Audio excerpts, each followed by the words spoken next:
They thought of him as a model son. He really was the last person you would associate with something like this. They stayed at one of the better hotels in New York and had a very expensive holiday. It was clear now that money was no object to Brian.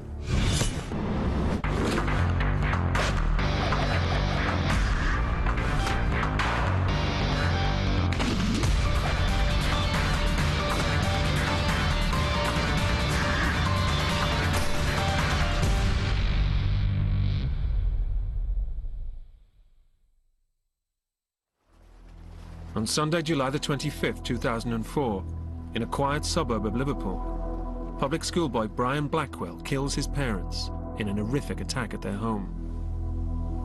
Brian Blackwell then leaves the bodies where they'd been killed and takes his girlfriend on a holiday of a lifetime to America. What amazing web of lies did this young boy create that ultimately led him to take the lives of his doting parents so brutally, and then act as if nothing had happened? This is the story of how a brilliant teenage student became a killer, including for the first time his chilling confession to the killings. And I struck him with the soft side of the hammer. I'm not sure who exactly I've struck, where, how many times. I couldn't believe that someone would have died so easily. Brian Sr. met his future wife Jacqueline in the late 1960s, when they both worked as buyers for Littlewood stores in Liverpool. They married 20 years later, after both had divorced from their previous marriages and after the birth of their son, Brian. Brian was the only child of Mr. and Mrs. Blackwell, although Brian's father had two much older children from a previous marriage. They lived in a nice, quiet village area of, just outside Melling, which is near towards Lancashire area. He was a very bright child, very nice child by all accounts, and widely thought of by friends of Mr. and Mrs. Blackwell as a very nice, pleasant, polite, bright young man. They thought of him as a model son. Brian was a very good student, very able. He worked hard, particularly good at languages and sciences, and was very keen to become a doctor.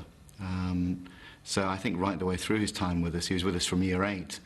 Brian was regarded as one of our high flyers, as it were. Brian's success at school led his parents to give him the nickname Brains. But the perfect family image was beginning to crack as Brian started to clash with his parents. His parents seemed to approve of Brian having friends more akin to their age rather than his own age. They liked him going to the tennis club and playing tennis, but they weren't so keen on him going out or hanging around with children of his own generation. There was one occasion when Brian had been accepted to both Edinburgh and Nottingham universities to go and study medicine. He wanted to go to Nottingham, but his mum and dad wanted him to go to Edinburgh because it was a city that they preferred. And there's evidence that Mr. Blackwell telephoned the admissions officer at Edinburgh University and changed Brian's place. There's no doubt that his parents, and his mother in particular, were ambitious for him. Jackie was very proud of her son. She wanted him to do very, very well. It may well have been that there was a lot of pressure on Brian to do well, but he seemed to cope with that pressure. Most of the friends at school spoke of Brian as being a little bit cocky, plainly an extrovert, and given on many occasions to telling lies. And those lies became more elaborate as he grew older. Brian Blackwell was beginning to build a fantasy life for himself, which would centre around his ability as a tennis player. He was what I would call a very good schoolboy player. At Liverpool College, he was one of our best players, captained the boys' tennis team, but certainly, as far as I was aware at least, had no pretensions to be anything more than that. He certainly wasn't a top county player or somebody who was going to make his name on the professional circuit at any stage. Brian Blackwell, by common consent, was a good club standard tennis player, but in his own mind he believed he was far better than that. He believed that he was an international level player. He believed that he could make a career from playing tennis. He actually was given a sponsorship by a tennis sports firm, but it's their lowest form of sponsorship, where in actual fact he's able to buy rackets and equipment at a discounted price. It's certainly the lowest sponsorship they offer. Brian, on the other hand, was claiming that in actual fact he was being fairly well sponsored by leading sports firms like Nike, for example, and that he was actually being sponsored to travel to international events. We later found, in actual fact, he'd actually doctored one of the tennis magazine's charts of the young player standings, which put himself at #1, when in actual fact he appeared in none of the standings. But that was mainly to impress his girlfriend, Amal.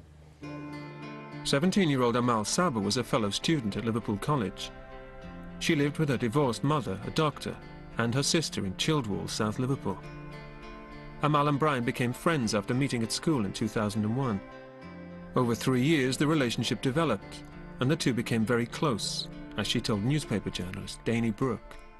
To me, she seemed innocent, as opposed to simply naive, but there's something very sweet and very vulnerable about her.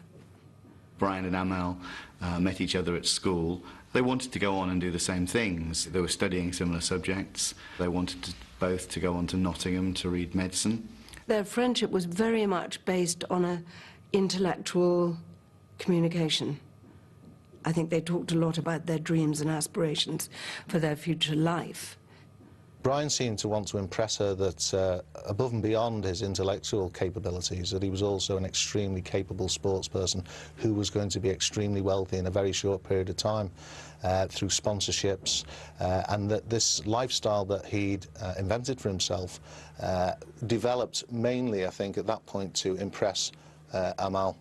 Her close friends did question Brian's stories quite a lot. It was because of their questions that she went on the internet trying to find out where he was seated, and it was because of their questions that obviously somewhere in the back of her mind she must also have had niggling doubts. But because he'd overwhelmed her, I mean, she describes it as being spellbound, she didn't take it far enough to actually confront him. Amal Saber was getting caught up in the fantasy life Brian Blackwell had created as a successful tennis player, and he was prepared to do whatever was necessary to maintain the deceit, regardless of the cost. I don't think that Brian was an ordinary boyfriend. He always had ideas above his station. He always seemed to feel that he should knock her for 6 with some fantastic